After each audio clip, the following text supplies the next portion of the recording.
Thank you, Michelle, and everyone. When I first joined CAWR, I got the idea pretty soon on that people weren't always that keen about doing seminars. And I have to say, I love chatting with people. So, and one thing, another idea for a seminar that I'd be happy to do is that my pronouns are actually they and them, which could be a whole seminar in itself. So I'm just saying, if that's something, that might be useful, I'd be happy to do that or to do it with somebody. So all that means in practical terms, you'd say, oh, I went to Lucy's seminar and they said this. Yeah, so. And I'm calling in from Cheshire today, where it's a very nice, crisp, sort of end of winter morning. And I'm right near the canals and I'm trying to train myself to think more relationally. So I mentioned the land, again, just to undo my training in traditional dietetics. And I'm really near a series of canals here. And of course, we know that in the UK, that the canal system was really crucial to the Industrial Revolution, which links us directly to enslaved people and the life and labour of the enslaved people on the plantations, the cotton plantations. So I just wanted to sort of put a bit of context there. I'm going to describe images on my PowerPoint as I go along for accessibility. So this first one that I've got up is some chips, as we'd say in the UK, and then some broccoli florets. And also just to describe myself for the same reason, I'm white, I've got black glasses on, a green woolly jumper, sort of light blue collar, and a pretty sharp haircut. And another thing that I was trained into doing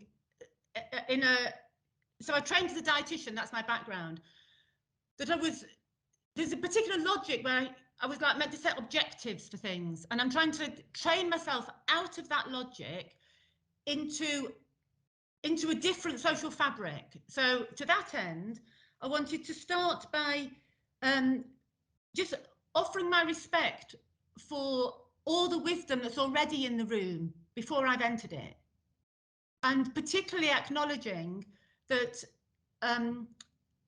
the value of the stories that everybody's bringing, and that there will undoubtedly be elders in the room. And I just wanted to create space for us to acknowledge that.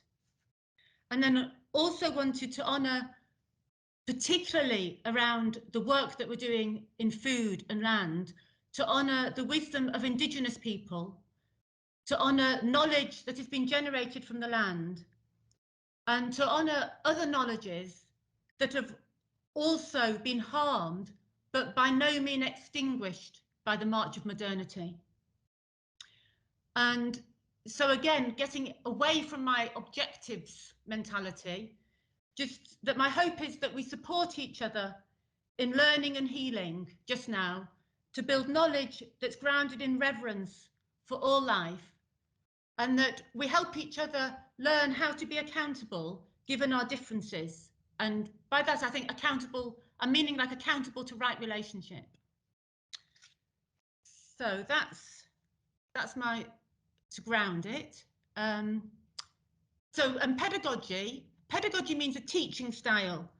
And CAWR, one of the brilliant things about CAWR is it's totally set up for kitchen table pedagogy, because there's a great big table in the kitchen.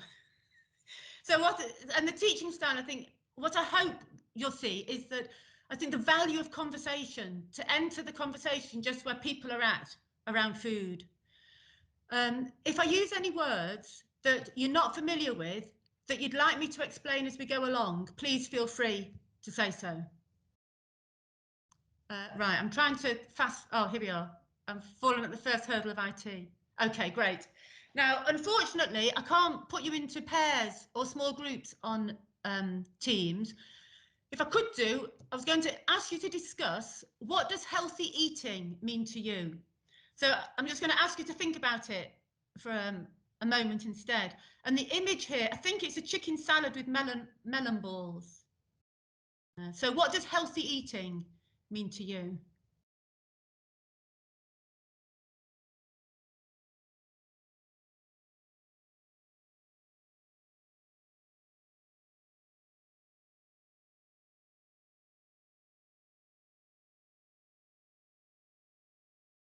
And then if anybody would like to say something on that, that'd be great. A colourful plate, excellent. Thanks, Rosemary. So either in the chat, which I'm not always great at keeping up with, or to unmute yourself if you'd like. What does healthy eating mean?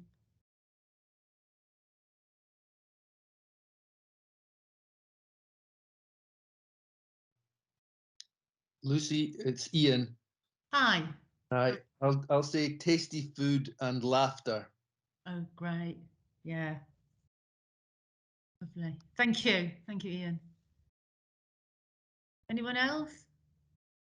Just right. Filling but not overeating. Thank you, Catherine.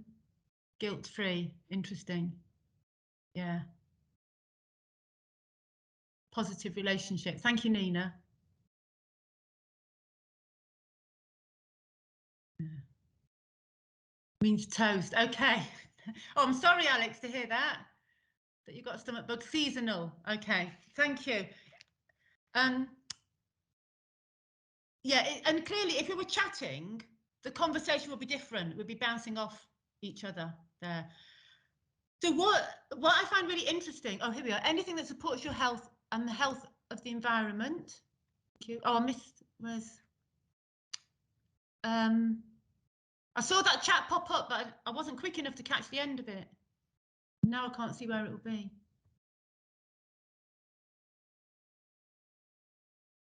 Oh, show conversation. It's Nina here. Lucy, Hi, Nina. I can read it out. Anything Thank that you. supports your health and the health of the environment, of course, to take into account the pleasure, comfort, and company. And that was written by Mariana. Thank you. Thank you. That's great. Thanks for that.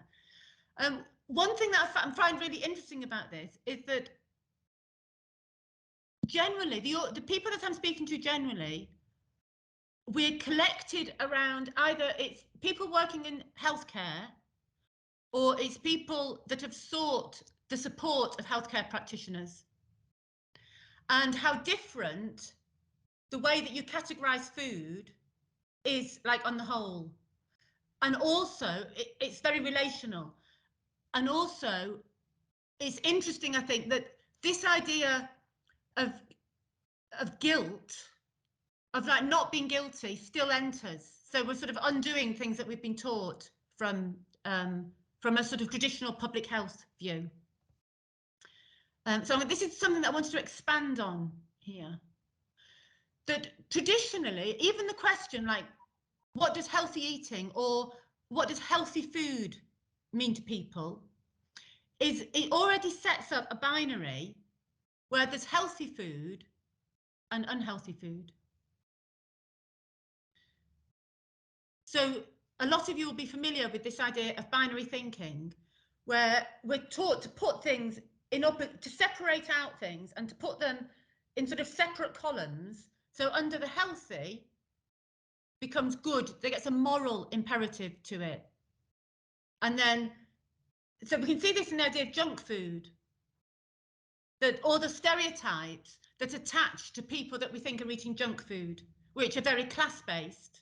Yeah, and often, and Michelle, when he started, mentioned something that's really important to me, and that's how the work that I do is indebted to scholars in the field of fat studies, and that fatness is so often reviled and demeaned in food work. When I say food work, I'm coming at this from a sort of public health. I know that the food work that you're doing comes from a very different framing. But what I'm interested in knowing is how far the very divisive ideas of public health have permeated into your broader food work as well. So extending on that, fit and unfit, and then that a moral virtue attaches to thinness, and fatness becomes a spoiled identity, and that this is sort of kept active through this idea of health, because the desire to being healthy, and indeed almost what's called the moral obligation to be healthy, is seen as completely beyond question. But of course, what we get is a very individualized view of what it means to be well, of what it means to flourish. So that the answer then, like if we look at Public Health England's, I think it's changed its name, but even through COVID, you know, so all the statistics that are coming out show a really, really racialized impact of COVID. We know that this is in part through people that are in the expected to take risks because they're in lower paid service jobs, and yet the government videos are telling us all to lose weight and eat more vegetables. So there's a complete disconnect, and the strength of like the dominant narrative locks us into this. I've got this from Michelle's work, the lock-in. I love that idea. It's a lock-in to a particular way of thinking, that what I want to demonstrate is a colonial way of thinking, where it just feels the right, self-evidently a great thing, amidst all this, to be encouraging people to eat more vegetables without looking at the bigger picture there. So this diet logic, which is also binary thinking, there's no connection or context in it. And I've got an activity that you can do, your own kitchen table, that I'm coming to on that.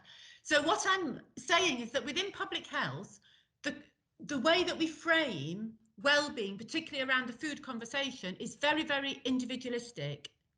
And people are encouraged to figure out what's healthy and what's not healthy by emphasizing nutrient quality or nutrient content over and above, and in fact, completely to the expense of the things that you've mentioned, like what the appearance, what it looks like. There's somebody, oh, I'll just admit this person. Oh yeah, oops, sorry. Eating together, pleasure, whether you actually like it, adjusting your eating because you've been poorly. That all these things just get completely lost. And I think a really great example, because it's so terrible, is the mainstream view of the Mediterranean diet that reduces the Mediterranean diet to olive oil and omega-3 and not having too much of this or too much of that, completely missing the way that the land is treated differently, the way that like people's relationship with food and body just doesn't enter the conversation, and that very reductionist view would have us all eating olive oil with in a mindset that doesn't make us aware of the harms of monocrops and misses the fact that we can grow rapeseed oil locally. And also that UNESCO recognises the Mediterranean diet as a heritage, as like international heritage. But traditional dietetics would reduce it to a series of nutrients. So the body becomes a calorie burning machine and food becomes a vehicle for nutrient transfer. And I don't know if you've come across the word healthism. Are you familiar with the word? Have you come across healthism before? So healthism is a construct that was, I don't know, constructed, that was sort of circulated, is that the word? Generated by somebody called, was it Richard or Robert Crawford? I can't remember. And the central view of it is he was looking at the sort of self-help movement. And he was saying that in healthism, health is held up as a moral virtue. So it's a really, really useful theory. And I think the ideology of healthism saturates, it's the common thread through a lot of conversations on food, and that when we recognise it, it can help us to unpick it. But I would also have a critique of it, because I think Crawford's definition of healthism is itself healthist, because he doesn't problematise the construct of health in itself. And so why I think that needs attention is that, well, the thing that really helped me to land on it was learning that a lot of indigenous languages don't have a word that would translate to health. So that tells me that this construct is a tie-in to coloniality. And it's Frantz Fanon that to speak a language is to create a world.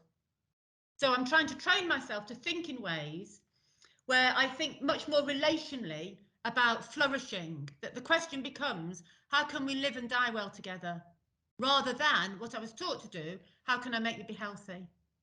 And I think another thing in the public health agenda as well is it misses the point that a lot of people will never be well. So it's not written, it's already left behind disabled people. It's already left behind people with chronic conditions, people living with mental health problems, people who their life circumstances, that they're doing these gig economy jobs, that the triple shifts, there's air pollution, all this, like it's simply, there's nowhere for it to land in the public health imaginary. So I'll if we were together, I'd get you in small groups here, but I'll stop talking and ask you to consider the second question. So the picture on here is a cow. I don't know, somebody might know what breed of cow that is. I don't. It's brown and white. It's looking wistfully, I think, into the viewer's eyes. And it reads, so public health messages about healthy food and healthy eating assume an isolated eater driven by rational self-interest to pursue health. So what I mean by that is the whole sort of theory, the whole model of behaviour change assumes you've got somebody, the only thing between this person and textbook eating is willpower and education. And that the expectation is that they're going to do the thing that supports this thing called personal health in a way that doesn't regard all the other relationships around how the food is produced. Yeah, so that's what I mean about the rational, self-interested eater. And I'm interested to hear your views on in what ways might this be useful, usefully troubling, or harmful for food justice or food sovereignty work.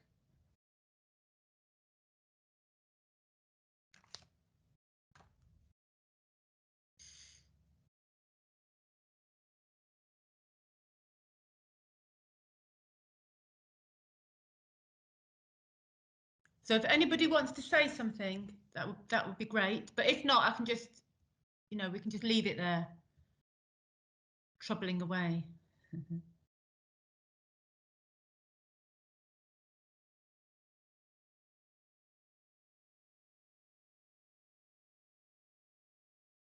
I'll jump in, Lucy. Thank you.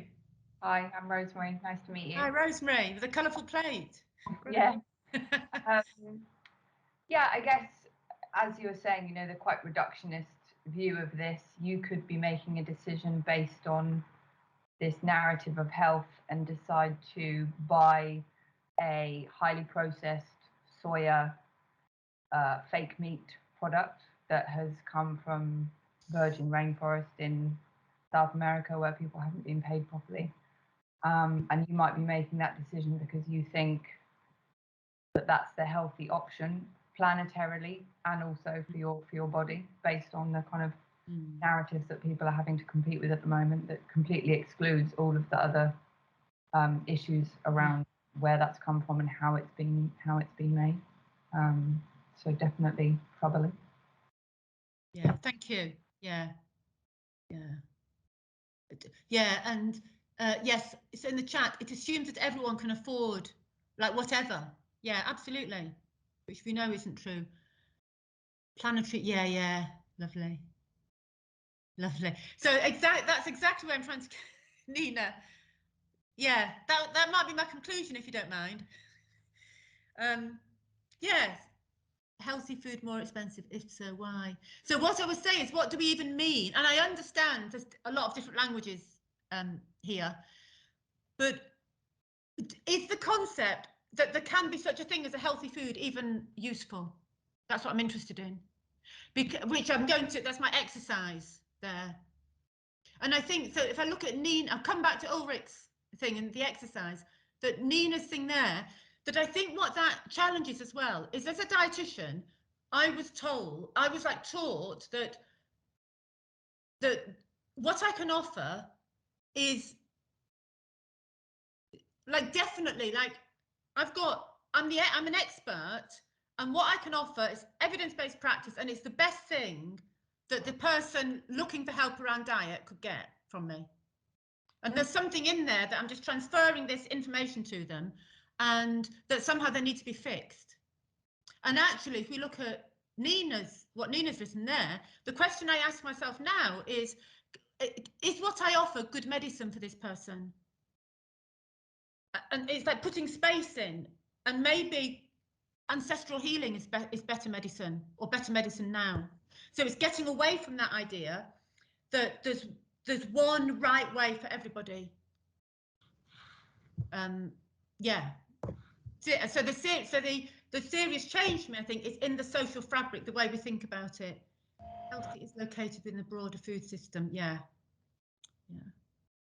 So this is my activity. I think Adrian wants to say something. Oh, sorry. Thanks, Michelle. Thanks. Hi. Thank you very much. I just about health, and is it still useful? I mean, I'm all for deconstructing notions of health, and I think that's really positive. And I agree that it's current, mainstream health is far too individualistic, needs to be much more diversified. And I really disagree with kind of simplistic models of behavior change around health. However, I think isn't there a danger of being a bit too relativistic? I mean, we look at the current economic organization of food supply.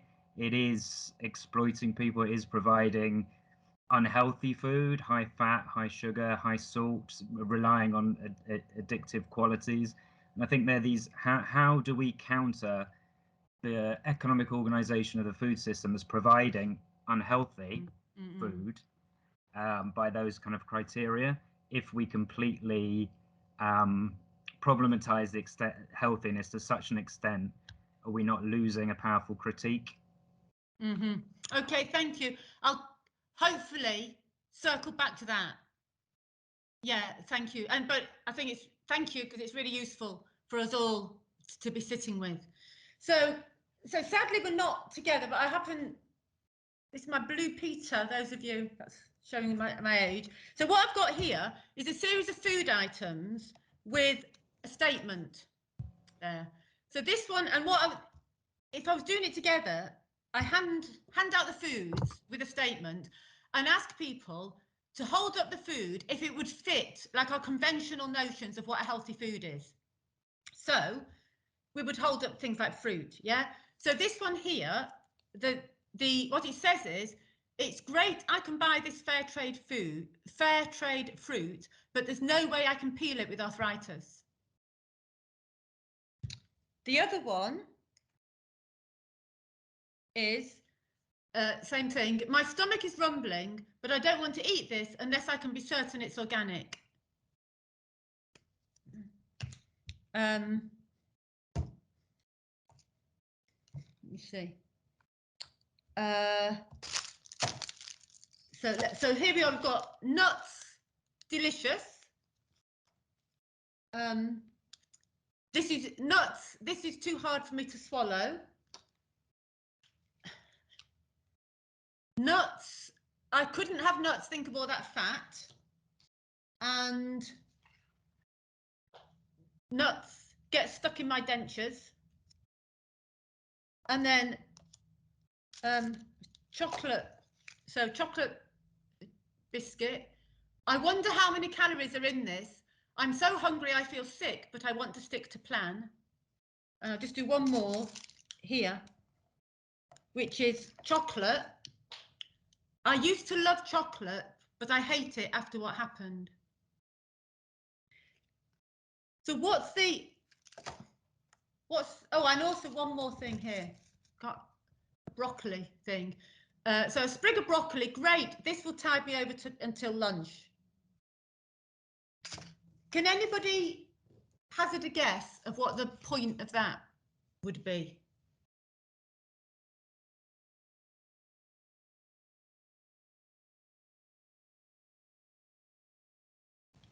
Can I come in? Yeah, please do. Please do.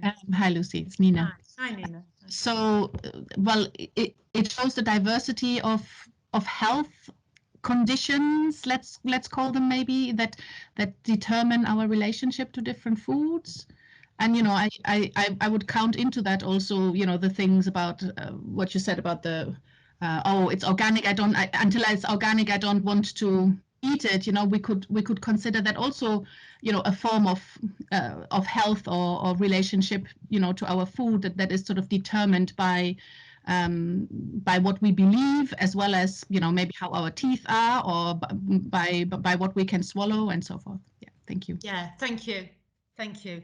And Lopa as well. Changes at different stages of life, where you are at, what is available, what can be accessed. Yes, no universals around health and foods, highly contextual. And that's, yeah, yes, thank you. So that's what I wanted to get across, that this idea, I think we might have a healthy soil and a healthy plant, but when we're talking about human food, it's only a food if there's an eater. And what I'm interested in, again, sort of trying to train myself into, it's Karen Barad's stuff. Interaction, Karen Barad, yeah. Is this idea that it has to be relational. So I'll give you an example. There's some research done that shows that if we have a group of women and all the women asked to eat a similar meal, it's Thai women and Swiss women, and the meal is a meal of Thai food. In a very traditional reductionist view, we're led to believe that both groups of women would absorb nutrients the same from the meal. What do you think actually happens?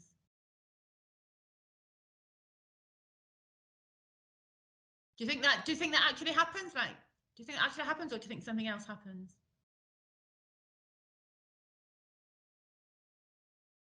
Yeah. I can't see names, sorry. Hi, Lucy. This is George Hi. Felix. Hi.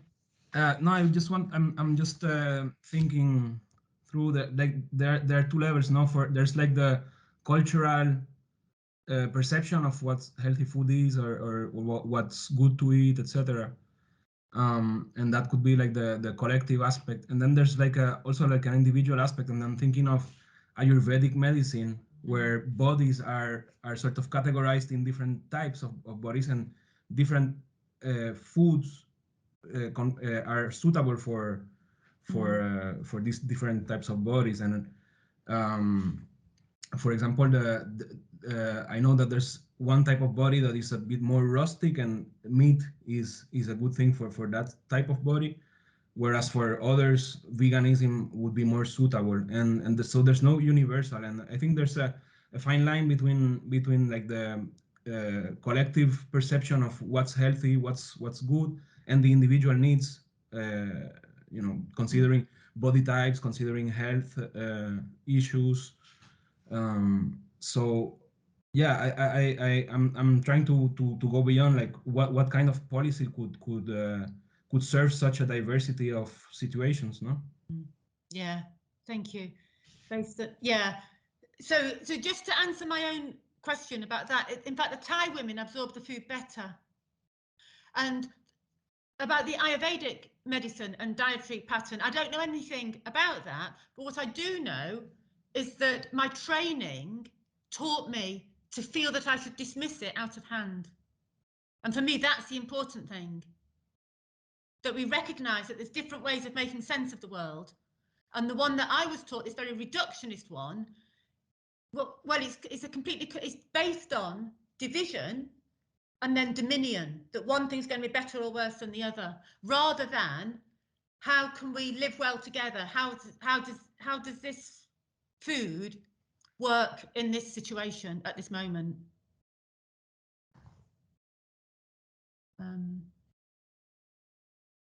So from Donna Haraway. So what I'm interested in, and this is what I know that I've been learning from your work, is how can we talk about food and eating in ways that surface the impact of systemic racism, neoliberalism, capitalism, etc. And the picture here is the book, These Wilds Beyond Our Fences, by a Nigerian author, Bayo Akomolafe, whose work I found really, really helpful in getting out of a very rigid way, a very rigid logic into more uncertainty. And this, so I was talking about pedagogy, and this of course is Bell Hooks, the late Bell Hooks.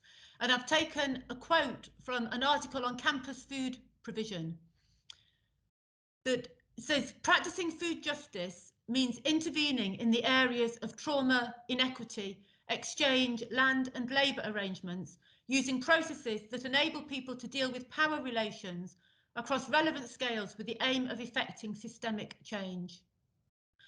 And one of the ways that I'm hoping to contribute to that is that I generally see people who are trying to eat well, who are trying to get it right around food.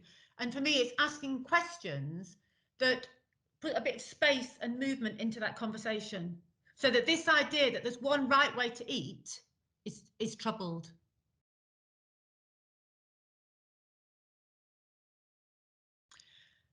And this is a really, really popular book at the moment by a doctor and an influencer.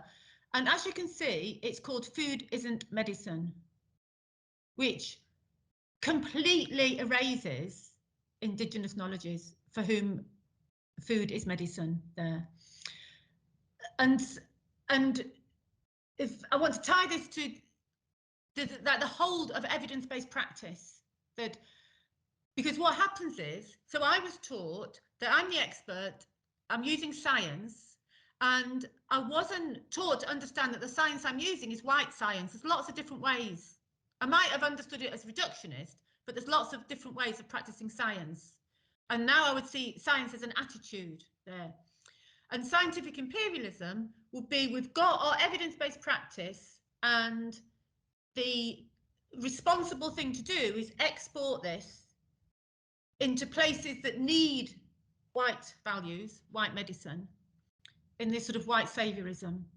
And it's so entrenched in us that in public health, it's really difficult to recognise that, and then to recognise it as a problem. So this, feed a man corn for a day, feed a man corn he eats for a day, teach a man to grow corn, he kills you and steals your land. This, and that is not, I've put that up because if we go back to healthy eating, what I want is to generate conversations that keep these power relationships in view. And at the moment, certainly in public health in the UK, the very, very individualistic, people are frightened. They're frightened of that they're going to make themselves ill, and then they're going to be blamed for it. And particularly things like diabetes, heart disease, where there's a very, very strong link with social factors, like class differences in heart disease can't be explained by differences in diet and exercise. And the epidemiologist Nancy Krieger in the States has done a lot of work around racialized hypertension. But of course, in public health, hypertension gets blamed on having too much salt in your diet. So the way that the narratives are perpetuated rolls out a neoliberal story is the only story, and ends up victim blaming and disappearing systemic racism. Let's go on. So I'll stop soon. What's the time? Evidence-based practice. I don't know if you've come across this idea in your work or not. And I mention it because in medicine, in like Western medicine, it's heralded as the way forward. It's completely sacrosanct, and it is heretical to question it. It's absolutely heretical. And it's presented to us as the judicious use of the best available evidence,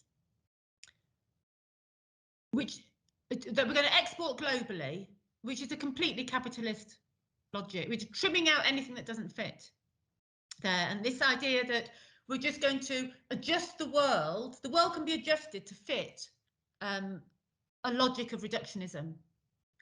In fact, evidence-based practice is the judicious use of whatever whiteness decides counts. It's not a neutral methodology, it's a colonial ideology. it's inherently anti-black. It's already decided that Ayurvedic medicine doesn't count. It's already decided that we don't need to consider the beingness of olive trees when we talk about the Mediterranean diet. It's come up with these models like the health behaviour change that were never designed to accommodate ancestral worship or trauma or even emotions. But it sits so seamlessly with the logic here. We can see, so binary thinking, for me, the first cut of white supremacy, and this is, I'm not giving this as a hard fact, it's how I try and understand things, is the cut between human nature and non-human nature. So binary thinking, where we get humans, which becomes man, and then female, and queer people are just erased entirely, that and then humans are in dominion over nature. And that is the logic of public health, the logic of binary thinking, the logic, and completely hierarchical, LOPA, yeah. So the logic that gives us this idea of that we can know a healthy food is, we can trace it back to binary thinking and to white supremacy. Oh, I should have said that the pictures there, sorry, I forgot to show the pictures. So the picture, it's indigenous people in traditional dress in a really leafy wooded area. And then there's a pair of scissors and there's a picture of a shoreline completely clogged up with plastic waste. So hopefully what's come across is what I'm hoping to catalyse and sort of arguing for is different ways of creating knowledge that move us away from division, that are situated, so relational. So we can't, for me, we can't understand healthy food without knowing the relationships of it. It's not this atomistic thing, because it depends, it becomes food when it's eaten, and it depends who's eating it and how it's been produced, that we, and the whole food system, which brings us back to the challenging the food system. I think for me that the way to challenge the food system is through the mentality that creates it, that we're not going to change it with the same logic.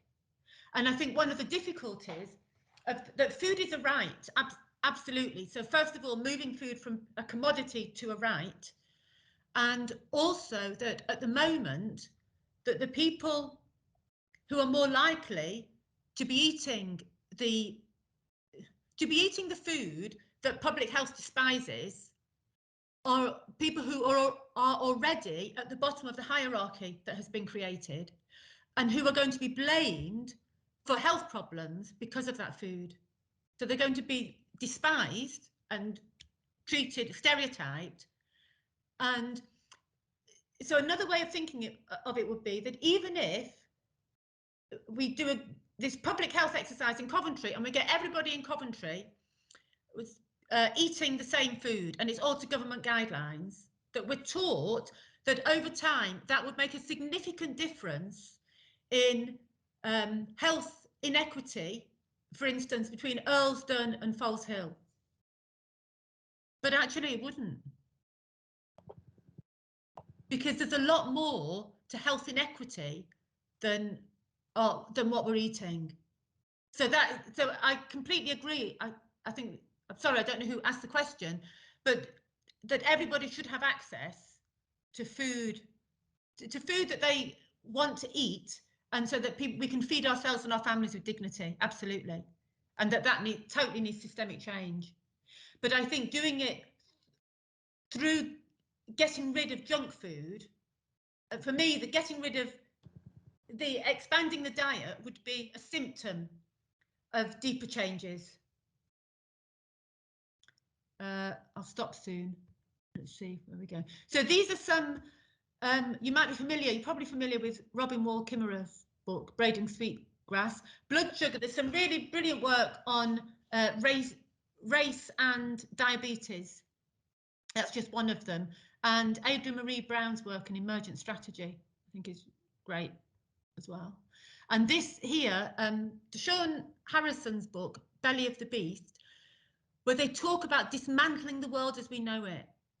So the point is not to tweak what is, but in order to get to the place where we've dismantled the McDonaldization of the world, that we have to dismantle the world as we know it.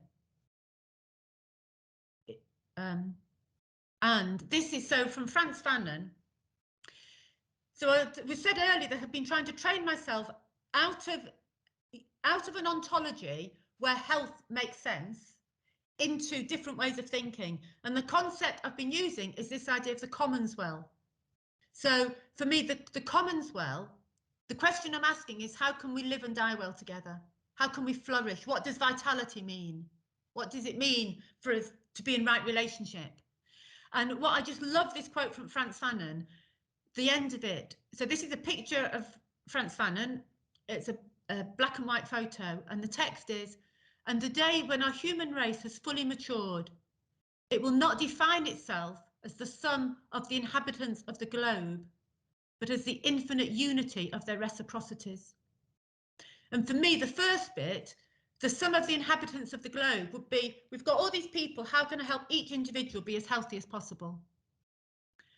And where I'm trying to get, the commons well, is the infinite unity of our reciprocities. And of course, work by the Zapatistas, but you will know a lot more work. This is already going on. It's work that I've had to find my way towards from public health, but this isn't new. There's lots and lots of people doing this work and thinking these ways already. Oh, thank you, Nina. Protected cultural heritage. And then just my last slide is just to consider that this is different in different audiences, but how might you have heard this or received this differently if I was found? Thank you, everybody. Thank you.